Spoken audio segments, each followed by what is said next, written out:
Not many video games in 2008 were mainstream. There was a modest public perception of games in general and the people that played them.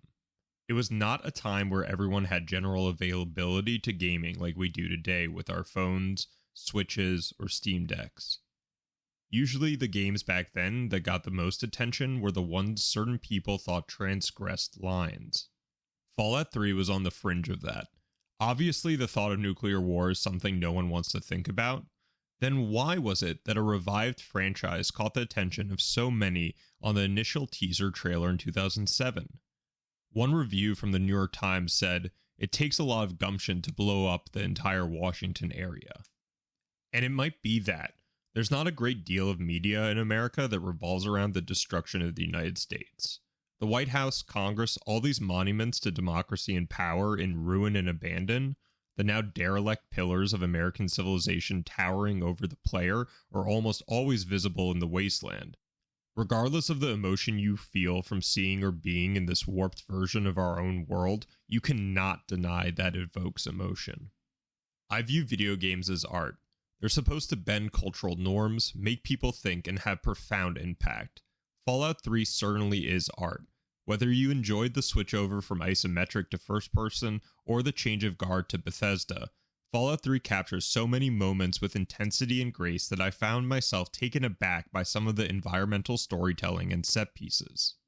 Fallout 3 is far from perfect, and with my time going through the main missions, I found numerous bugs, game-breaking glitches, and lackluster design.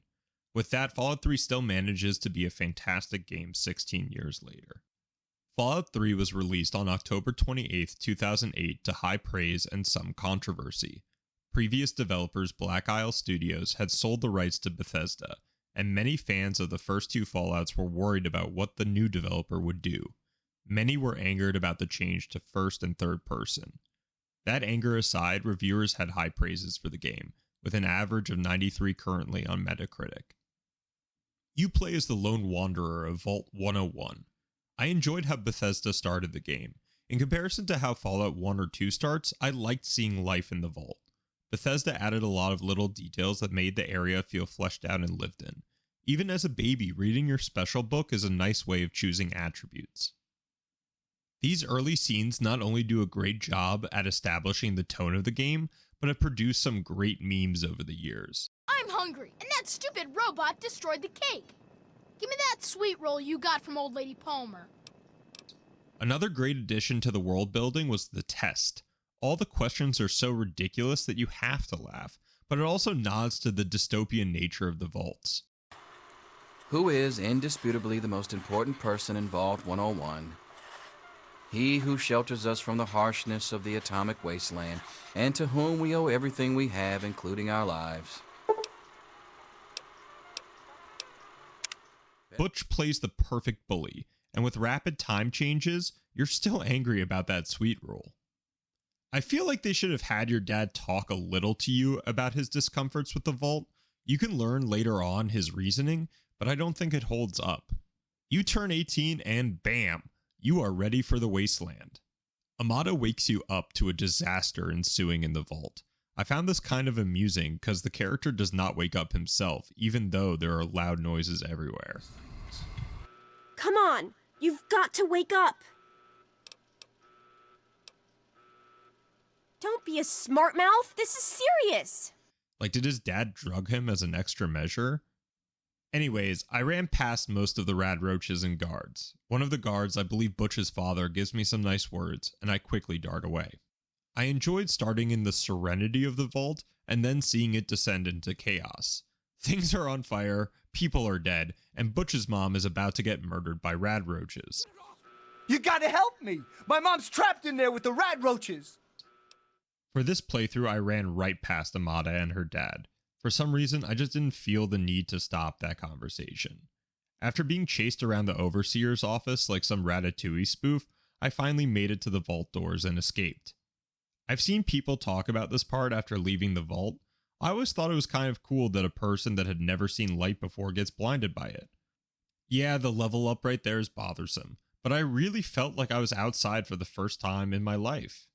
With a couple of clicks and a perk, I was ready to head into the nuclear wasteland, and I was excited. As any new Fallout 3 character, I immediately went to Megaton. Megaton is dear to my heart. It was one of the first real settlements that I did all the quests in back as a teenager. Even though it's drab and pretty unremarkable, Megaton has a certain allure to it.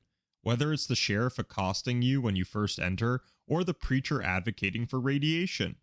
Megaton has a lot to offer the player, but for now we'll go back to the main story. You come across Moriarty, a sleazy owner of a bar in Megaton. You quickly learn that he knows your father, and in a very interesting way. Moriarty had met you before and adds to the player's confusion since we've been told that no one has left the vault. Anyways, being the sleazy guy Moriarty is, he asks you to take care of a problem. Someone he has fronted money to has apparently used it to buy illicit substances and use them, not paying Moriarty back. 20 minutes out of the vault and I'm already being asked to be a repo man? I accept. I knew there were other ways like hacking his terminal, but I'd yet to put points into science. I go over to the lady at first and she's pretty adverse to my request. Yet, by accidentally clicking a dialogue option, she quickly did a 180 and gave me 300 caps, 200 more than what I had been promised. Obviously, I'll take some good karma, some caps, and Moriarty unfulfilled. We headed back to Megaton and gave Moriarty the false information. His gleeful response made me happy that I had messed him over. Good job, Lone Wanderer. Moriarty leads us to our next clue, Rivet City. Before I went on my way, I had to visit an old friend. Hey, I hear you're that stray from the vault. Oh, I haven't seen one of you for years. Even though I was not doing any side quests, I had to see Moira. Interestingly enough, her first quest is in the same direction of Rivet City. I liked that, and made the player not feel like they were getting split into multiple directions. Now, I didn't play with any mods, so I was surprised to see a Yaogoi right outside the supermarket. I have no memory of this creature being here, and it gave me quite a fright. Due to this encounter, I was sidetracked into the supermarket, and I was glad I did. After taking care of the raiders, I started looting in the back. All of a sudden, I heard over the loudspeaker, We're back. Somebody open up the... Hang on. Something ain't right here. raiders coming back from a patrol. It was so cool knowing that they were using the PA system for the supermarket. Something so normal became something so unsettling that I was truly sneaking for my own stress levels. It also didn't help I didn't have that much ammo. It might be a byproduct of playing too much Stalker Gamma, but I didn't buy any ammo this run. I scavenged most of my ammo and meds from areas and bases I went to. This created some really intense engagements and choices. I noticed I was using VATS to go after limbs, praying that a super mutant would drop their weapon just for a second so I could switch weapons. You'll come across human graffiti all over the wasteland. That's something the supermarket also does, is show how messed up raiders can be. I didn't see the railgun through this playthrough, but knowing they had shot someone up on the wall sent shivers down my spine. After clearing out the rest of the raiders, I continued my way following the river. I made it into the metro. As someone who lived in DC for 4 years, they do the metro some justice. I understand taking a 2-minute escalator at DuPont Circle wouldn't be the best gameplay-wise, but I was sad that it wasn't there. Coming into the DC ruins was still as powerful as it was 16 years ago. There's a claustrophobic aura around you once you emerge from that metro. There are super mutants everywhere and constant battles. After a lot of backtracking and more killing, I finally met up with the detachment from the Brotherhood of Steel. I like the Brotherhood a little bit more in 3 than in 4. Some of their lines I had never noticed until now, and are pretty cool. All clear, Sentinel. 5 mutants released from their torment. The rest are keeping their heads down. Good. The group and I fought our way to Galaxy News Radio. I love this. Listening to 3 Dog at the beginning of the game, you'd never know that you'd be able to meet him. But before you do, you have your first set piece. Say what you will about set pieces in this game. There is a valid argument they don't fall into Fallout's vision. Yes, Fallout 1 and 2 didn't have gigantic set pieces, but the lack of it doesn't make them having them in newer iterations viable. Honestly, I would love to have a big set piece in Fallout 1, maybe around the master or the military base, or in Fallout 2 fighting through the Enclave oil rig. What I'm saying is that technology in games evolves. Developers will try to do more and more, just like Fallout 1 and 2 raised the bar. Sometimes those bar raises miss, but I really enjoy what they accomplished here. Take cover! Behemoth!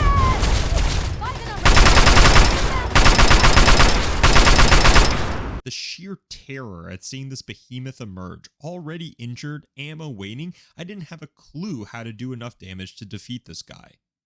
Luckily, the Brotherhood had some other plans. I don't know if it was my game, but the AI seemed like they quickly took down targets at rapid speed.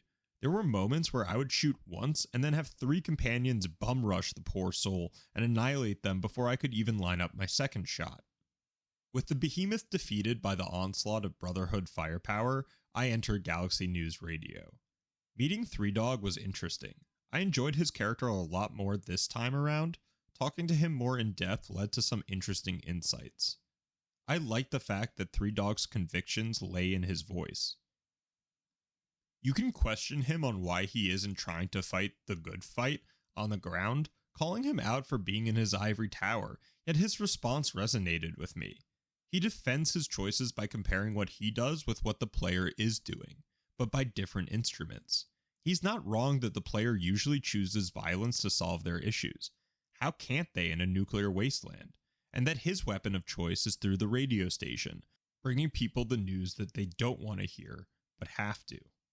3 might come off as a little self-righteous, and again, the trope of having to do something to find the next clue was a little bloated. But coming through the ruins to get to this moment felt well worth it. After our escapades in DC, we made our way to Rivet City. Rivet City is something.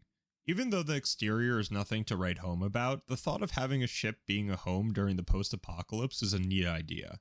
I'll talk about Rivet City in another Fallout 3 video, but I found it easy to navigate and had some of my favorite side quests. We meet another person that tells us that our dad is nowhere to be found. Dr. Lee's character isn't breaking any new ground. She does have some interesting lines about your parents, and you can finally ask someone about your mom, which was a nice addition. Your father loved her very much. It was a shame that she died. She had been excited to meet you. Dr. Lee suggests that we check out the Jefferson Memorial. After quickly dealing with some super mutants, we figure out that our father has gone to Vault 112, and our odyssey continues. I really love the setting and look of this game. Graphical fidelity is definitely a thing, but there are some games that transcend that. I think Fallout 3 and New Vegas are some of them. Yes, there are blocky textures and the lighting is not perfect, but you can't tell me walking through the irradiated desert, radio turned on, rifle strapped to your back that you don't feel like a certified badass. We finally make it to the garage and lo and behold, one button opens up the whole thing. This is the safest vault ever. We're greeted by a robot, which gave me quite the fright. Walking around Vault 112 was a little jarring. Seeing the end of our vault and now the longevity of this one was kind of sad. Seeing the pods and reading the terminals had me ready to go to Tranquility Lane. There was something so sinister about seeing the stress levels of the vault dwellers. Even more so that they had a metric for it at first. I guess if you were in cryo VR, they would want to monitor your vitals, but still. Anyways, we enter Tranquility Lane.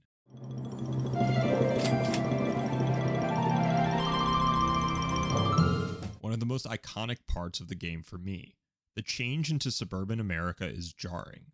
As you first talk to people, you know something is off. Everyone is just too damn nice, and there's that creepy abandoned house. I soon came up to the master of this place, Betty. Betty is a great side villain. To have her questions answered, she insists on us doing progressively more horrifying and disturbing acts. You start off needing to make a boy cry. You could punch him a bunch and complete this, or if you have high enough speech, convince him his parents are divorcing. Oh, okay. Messed up, but okay. This makes Betty very happy, and for our next assignment, we're tasked by breaking up a marriage. This one was kind of fun, as you have options on how to do this. You can find a note in the wife's journal upstairs stating her distrust with her husband and another neighbor.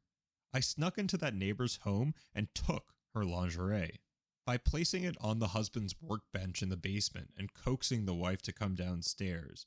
This devious act was fun, and seeing the reactions I couldn't help but laugh. How did it come to this? We're in a simulation and everything doesn't matter. Until the communists invade.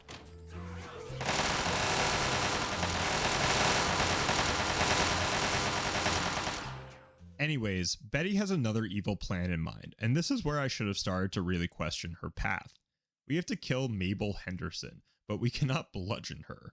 Walking around the house, I found a terminal that locked the front door. I also found a precarious looking chandelier dangling above a nicely placed radio. In my thinking, turn on the radio, run upstairs, presto. But that's not really how it went. Hello.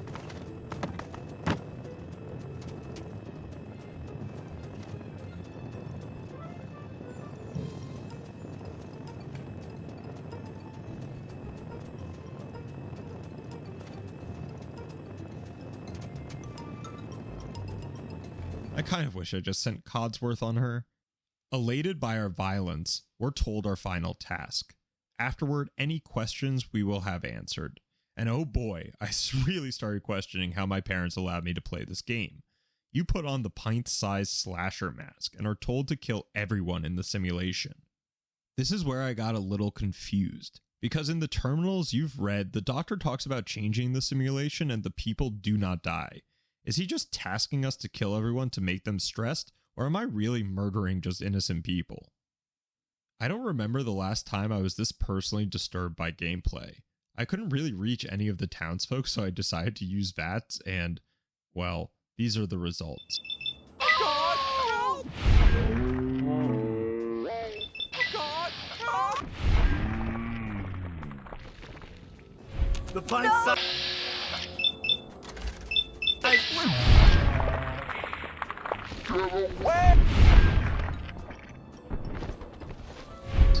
I swear the head decapitations made me feel horrible, but when people started to blow up into bits because of bloody mess, I couldn't help but laugh. In the end, I reloaded a save and chose the Chinese invasion, which is hilarious in its own right, but also dark. By doing this, I believe you are killing everyone in the simulation. It brings up a great question. Is it really life if you're being controlled, or is it not worth it to live a lie?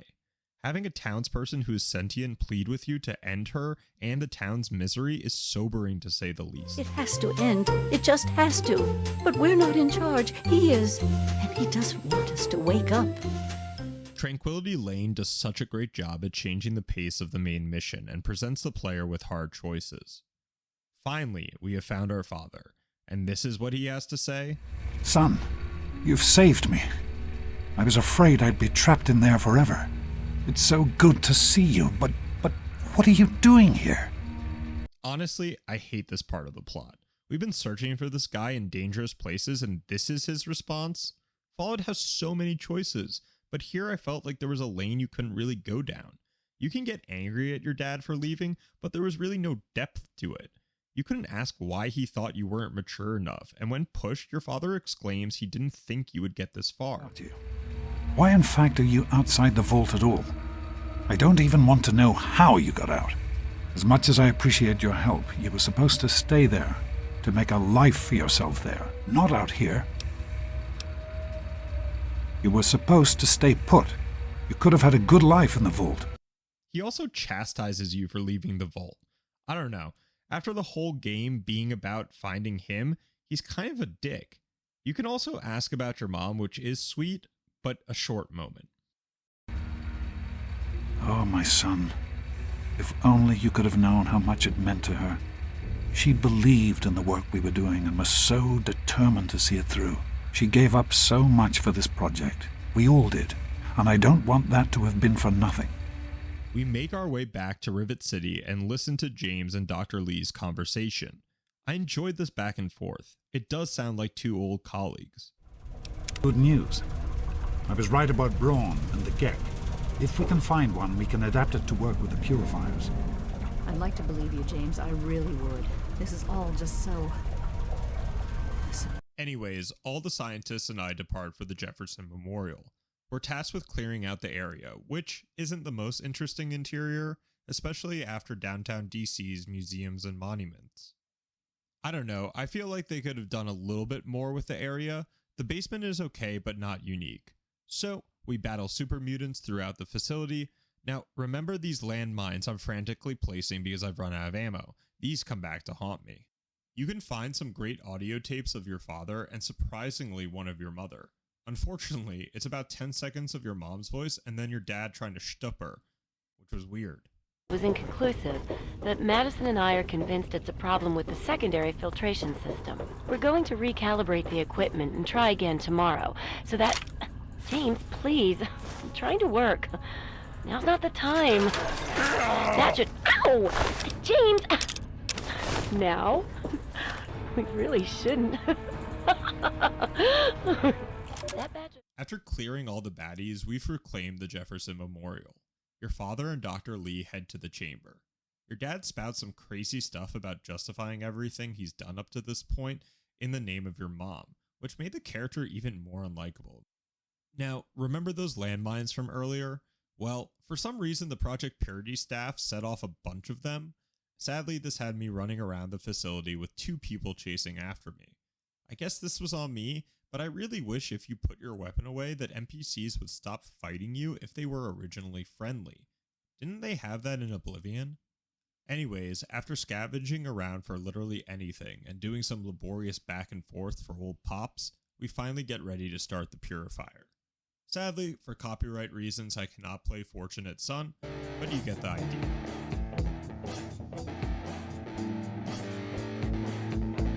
The Enclave have arrived, which was kind of epic. You head back to the chamber and see your dad in a sticky situation. The dialogue between the Enclave Colonel and James is darkly hilarious. I love that they're discussing private property like it's 1990. And turn over all materials related to this project. That's quite impossible. This is a private project. The Enclave has no authority here. Your father does everything he can to dissuade the Colonel, but things escalate. Test results. I suggest you comply immediately, sir. In order to... Your dad sacrifices himself and Dr. Lee says to get out of Dodge. Now, for just meeting your dad and for him to die felt like a weird choice. If you were playing with the mindset of your dad's an asshole for leaving, but maybe you can repair the relationship, to see him blow himself up 20 minutes later was really odd. You fight your way through the Enclave-infested tunnels. I enjoyed this part a lot. Picking up Enclave weapons like the plasma rifle felt good, and seeing their armor break into bits with well-placed headshots was also satisfying. I also had hit the threshold of getting 95% on headshots from decent range, which changed the game for me. I did sadly run into a game-breaking glitch of Dr. Lee and Graza getting stuck at a specific point. Luckily, console commands are a thing, but I do remember being on Xbox 360 and wishing I could fix certain things. We finally get to the Brotherhood and ask for entrance to the Citadel. If you've listened to those audio tapes mentioning Dr. Lee's relationship to the Brotherhood, you can understand her responses to the initial members and especially their leader. Madison, I'm surprised to see you here. What can I do for you? Don't talk down to me, Lyons. I had nowhere else to turn. You must help us. Project Purity has been overrun. Getting access to the Citadel and seeing the Brotherhood's training facilities was really neat. As someone who loved going into the bunkers of the Brotherhood in Fallout 1 and 2, this felt extremely special. Anyways, Lyons is a scutch, and his tone of voice is so condescending. He tries to convince us to walk away, but the knowledge of the Gek making Project Purity work has us once again searching out for something specific. Side note, in previous Fallout games, yes, you are searching out for specific things, but for example, once you find the water chip in Fallout 1, you're not done, and the way you go around defeating the mutants in the Master is up to you. This feels like point A to point B, which is not necessarily a bad thing in games, but for something like Fallout, I don't know, it seemed like more Oblivion quest design than anything else. I feel bad for Dr. Lee. She sounds horrible, and with good cause too. I guess watching your colleague of 20 years gas themselves really does put a bad taste in your mouth. Must allow us access at once. I'm sorry, ma'am. No unauthorized civilians allowed inside the Citadel. You'll have to leave now. Lyons! I know you're in there! I know you can hear me! You open this goddamn door right now! I love that she adds that you shouldn't trust Rothschild because of his affiliation to the Brotherhood. Even in trying times, she does not let go of her vendetta. Going through the Brotherhood base, talking to the quartermaster, reminded me of being able to choose a reward from the Brotherhood in Fallout 1. This place has one of my favorite assets in all of games. We comb through the terminal until we find where we need to go. Now this map is such an ode to the old world maps of the previous games. This never clicked with me before, and just seeing the squares on the map made me happy. If you can't find happiness in the little things, well. After talking to Rothschild some more, we head back to the west side of the wasteland. We enter Little Lamplight, one of my favorite places in the Fallout series. There's something so special about the dialogue in this place. I'm McCready. I run Little Lamplight because they made me the mayor, and I don't like strangers or mungos. I also took great satisfaction taking the Child at Heart perk so that I could talk to the kids on their level. There were lines that had me spitting out my tea. I mean, really just funny writing. Why Zip? Or why do I have a nickname at all? I mean, why don't people just call me Ricky, or Yancey, or Eustace P. Vanderbacker III? I mean, they say it's because I'm so fast, but that doesn't make sense because I don't think I'm all that fast. It's just that they're all slow. I guess it's just one of those mysteries that'll never really get answered. Sort of like how people made bubbles in Nuka-Cola. Say, got any cola? Good work, Bethesda. So we enter Little Lamplight to discover a birthday party is going on. This is another great addition to environmental storytelling. I think I breezed by this little enclave of kids when I first played because I do not remember them kicking out this mungo. Time to go. You know the rules. The rules are stupid. You're a mungo now. You gotta leave. Maybe I can stay just a little longer? Bye, Sticky. Yeah. Bye, Sticky. Don't just stand there. Bro, get out of here already. Training today? I guess they have pretty stringent rules. Anyways, we're able to access the vault from the back. Another small thing that I enjoyed was that the kids refer to the super mutants as monsters. This was really cool, and I enjoyed the different view that they were bringing. Obviously mutants are monsters, but seeing how nonchalantly the kids talk about defending themselves had a strong Lord of the Flies feel. After battling past some mutants and using my fantastic grenade skills, we find Fox, one of my favorite characters in the Fallout series. Just like talking to the Deathclaws from Fallout 2, making mutants talk and act human has a lot of conflicting aspects. For one, you've been killing all of his brothers, and on the other hand, his brothers are not nearly on the same level as him. I always pick up Fox if I can. There's nothing better than having a gigantic buddy who has a laser machine gun. Fox helps us get back the Gek from the irradiated area. Rejoicing, we set off, and...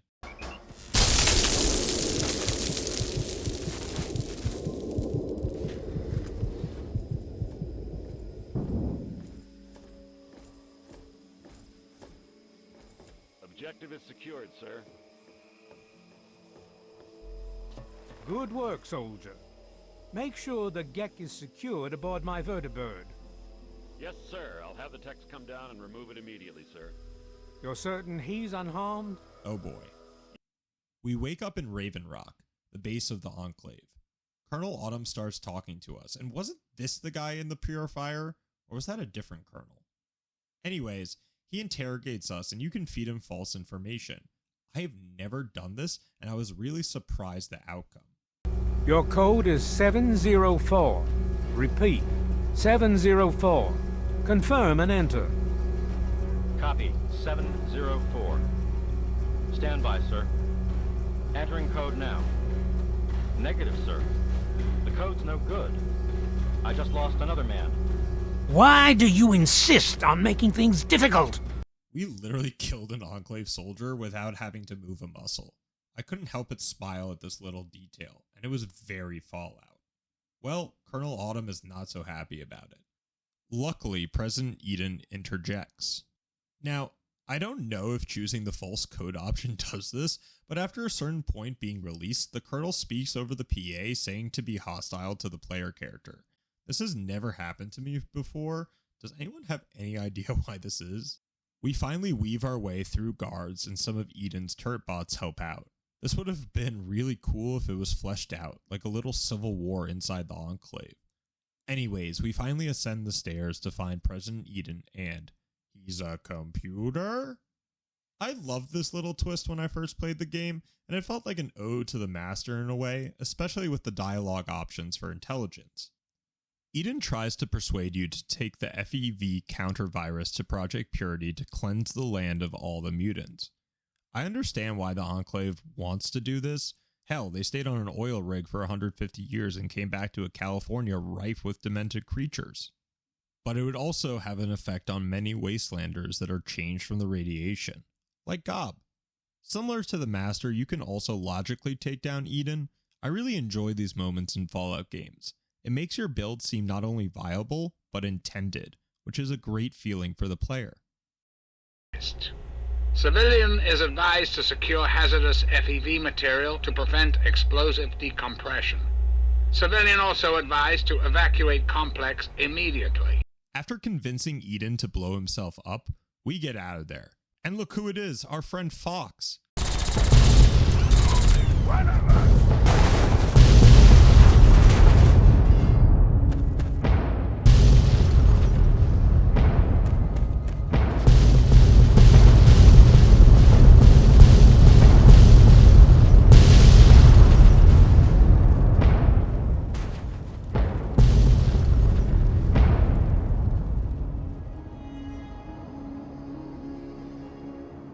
Who the hell directed this? Michael Bay?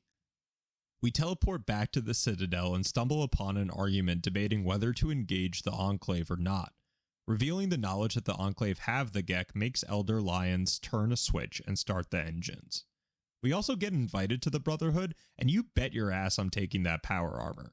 We also get a moment that would never have happened without switching out of the isometric view.